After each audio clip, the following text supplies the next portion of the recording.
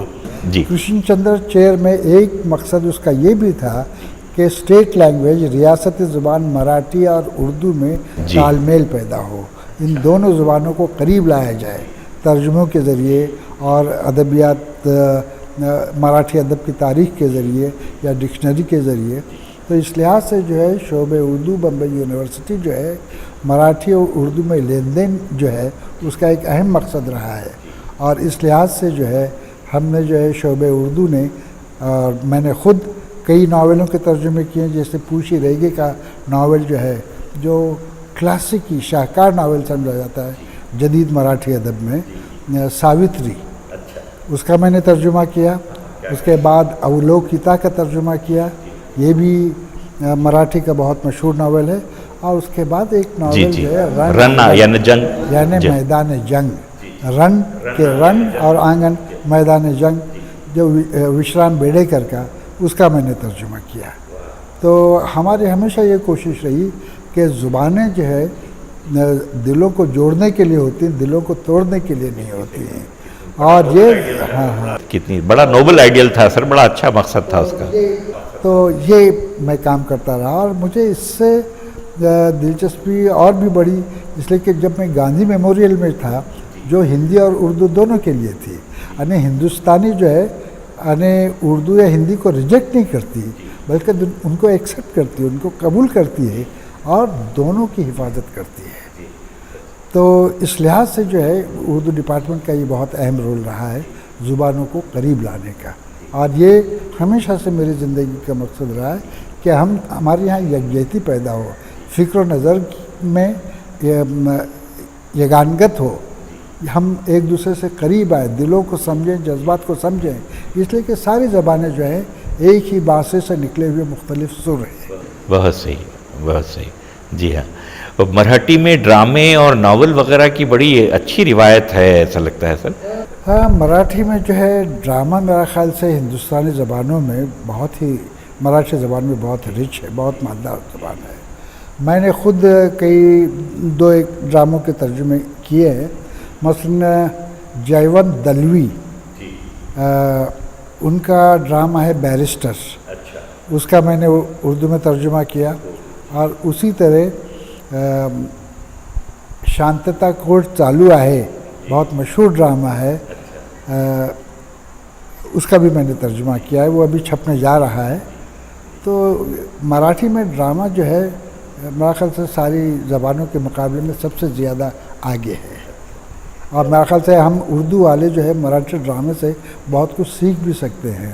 اور اس کی وجہ یہ بھی ہے کہ اردو کا جو ابتدائی ڈرامہ جو ہے وہ خود بمبئی میں ڈیولپ ہوا ہے.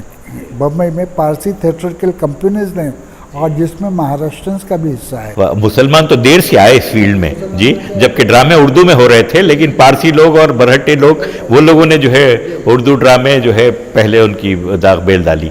بہت صحیح ہے. ایک تائرانہ نظر اطراف کی ریاستوں پر آزادی سے پہلے جو مرہٹا ریاستیں تھیں، جیسے ستارا ہوئی، جیسے سانگلی ہوئی، یا ان میں کچھ اردو کا کچھ مقام تھا سر ریاستوں کے دور تک؟ دیکھیے، ستارا اور سانگلی میں زیادہ اردو کا حصہ نہیں ہے، اردو وہاں پر زیادہ نہیں پنپ سکی. شاید اس کی وجہ یہ ہے کہ وہ عادل شاہیوں سے یا قطب شاہیوں سے جی ان کا کچھ نہ کچھ جو ہے ان کے اثرات وہاں تک نہیں گئے تھے. یہ علاقے جو ہے کوکن کے جن علاقوں کا میں ذکر کر رہا ہوں، یہ ڈائریکٹلی جو ہے عادل شاہیوں کے اور بہمنیز کے ساتھ. سر اردو کا ایک بڑا نام گیان چند جین صاحب بھی ہیں، جو شاید الہ آباد یونیورسٹی کے اردو ڈپارٹمنٹ کے ہیڈ تھے، اور اردو میں بڑا نام ہے ان کا. اس کے باوجود ہم یہ دیکھتے ہیں کہ وہ ایک کتاب لکھتے ہیں جو بڑی کانٹروورشل ہو جاتی ہے. دو زبانیں، دو ادب اور تو ایک بھاشا. جی اچھا جی. تو اس کتاب کا رد لکھا آپ نے. آپ کی کتاب کا عنوان کیا تھا؟ میری کتاب کا عنوان ہے دو زبانیں دو ادب. دو زبانیں دو ادب. جی. گیان چند جین نے جو ہے یہ ثابت کرنے کی کوشش کی کہ اردو کوئی زبان ہی نہیں ہے، صرف رسم الخط کا فرق ہے، اور یہ کوئی زبان نہیں ہے، یہ ہندی ہی ہے. تو میں نے بتانے کی کوشش کی کہ ایسے نہیں ہے، اردو اور ہندی دو الگ الگ زبانیں ہیں، دونوں میں اشتراک ہے، کامننس ہے، اشتراک ہے، لیکن ان کی اپنی علیحدہ علیحدہ خصوصیات بھی ہیں۔ زبان صرف جملے کی ساخت نہیں ہوتی۔ آدم آیا، یہ تو ٹھیک ہے، یہ اردو میں بھی یہی کہیں گے اور ہندی میں بھی وہی کہیں گے، لیکن جب آپ آگے بڑھتے ہیں زبان کے ارتقاء میں تو آپ محسوس کرتے ہیں کہ زبان جو ہے صرف جملے کی ساخت کا نام نہیں ہے، زبان کلچر ہے، زبان جو ہے جمالیات ہے، اور اردو کی جمالیات اور اردو کا اسلوب اور ہندی کا اسلوب اور ہندی کی جمالیات دو الگ الگ ہیں۔ تو اس لحاظ سے جو ہے اردو اور ہندی اشتراک کے باوجود جو ہے دو الگ آزاد زبانیں ہیں، اور اس سلسلے میں جو ہے ظاہر ہے ہندی کا ڈیولپمنٹ تو بہت بعد میں ہوا ہے، پہلے تو اردو ہی ترقی کرتی رہی ہے، دکنی اردو یا گجری اردو یہ سب ہیں، اور ہندی کا ڈیولپمنٹ جو ہے 1800 بھارتیندو ہریش چندر کے بعد سے شروع ہوا ہے، جدید ہندی کا۔ تو اور یہ بھی ہے کہ یعنی بڑے جو ماہرین لسانیات جو ہیں وہ بھی اس پر جو ہے اس بات کو قبول کرتے ہیں کہ اصل زبان اردو رہی ہے۔ مثلاً یہ کہ سنیتی کمار چیٹرجی جو ہمارے ملک کے بہت بڑے انٹلیکچوئل تھے، دانشور تھے، اور ماہر لسانیات کے حصے سے دوسرا ثانی نہیں ملتا دوسرا، انہوں نے بھی 1974 میں انہیں بمبئی میں میں نے مدعو کیا تھا Mahatma Gandhi memorial research centre میں قومی زبان کے مسئلے پر گفتگو کرنے کے لیے۔ اس میں انہوں نے واضح طور پر یہ بیان کیا کہ اصل زبان اردو ہے اور ہندی کا ڈیولپمنٹ جو ہے وہ بعد میں ہوا ہے۔ تو میں نے گیان چند کا جواب دینے کی کوشش کی ہے انہی خطوط پر، اور میں نے کہا کہ اب ہندی ہے، اس سے کوئی انکار نہیں کر سکتا، اور اردو ہے، اس سے انکار کرنا بھی ایک نادانی ہے۔ گیان چند نے جو ہے یہ میرا خیال ہے کہ یہ نادانی کی تھی کہ ان کو الگ رد کرنے کی کوشش کی۔ میں رد نہیں کرتا، میں دونوں کی تعظیم کرتا ہوں، دونوں کو ایکسیپٹ کرتا ہوں۔ اردو بھی ایک ہمارے ہندوستان کے نقشے پر ایک آزاد زبان ہے، اور ہندی بھی جو ہے اب ایک آزاد زبان بن چکی ہے، اور ظاہر ہے ہماری سرکاری زبان بھی ہے، ہاں ہم کو اس کا احترام ہے، لیکن آپ اس کی بنیاد پر جو ہے کسی ایک زبان کو رد نہیں کر سکتے۔ گیان چند جین نے جو اردو کو رد کرنے کی کوشش کی ہے، جو غیر علمی رویہ ہے، اتنے بڑے عالم ہوتے ہوئے یہ انہوں نے غیر علمی رویہ کیوں اختیار کیا، یہ میری بات سمجھ میں نہیں آئی۔ میں نے سوچا غالباً رگھوپتی صاحب فراق گورکھپوری بھی اسی طرح کا نظریہ رکھتے تھے ان کے تعلق سے کہ وہ غیر علمی قسم کی بات کر رہے ہیں۔ فراق صاحب بھی بڑے اپوننٹ تھے اس خیال کے۔ نہیں، فراق صاحب کا انتقال تو بہت پہلے ہو گیا تھا، جی، یہ کتاب سے پہلے ہو جی، چکا لیکن تھا۔ پھر بھی ان کا اختلاف گیان چند سے رہتا تھا۔ ابھی وہ تو بالکل ٹوٹل یعنی اردو کے حق میں تھے فراق صاحب جو ہے۔ ظاہر ہے یہ تو مشترکہ کلچر کی زبان ہے، ہندوؤں کی بھی ہے، مسلمانوں کی بھی ہے، سکھوں کی بھی ہے، پارسیوں کی بھی ہے۔ اردو کی بات آگے بڑھ ہی نہیں سکتی ہندوؤں کی شمولیت کے بغیر سر، ہم کس کو بھلا سکتے ہیں؟ بڑھ نہیں سکتے۔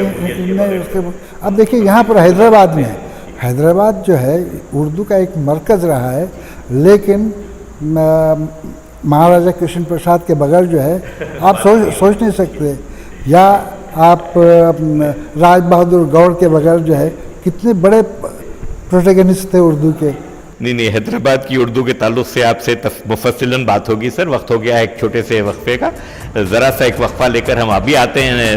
ناظرین کہیں جائیے گا نہیں، بڑی دلچسپ گفتگو ہو رہی ہے جناب عبدالستار دہلوی صاحب سے، ہم ابھی آتے ہیں۔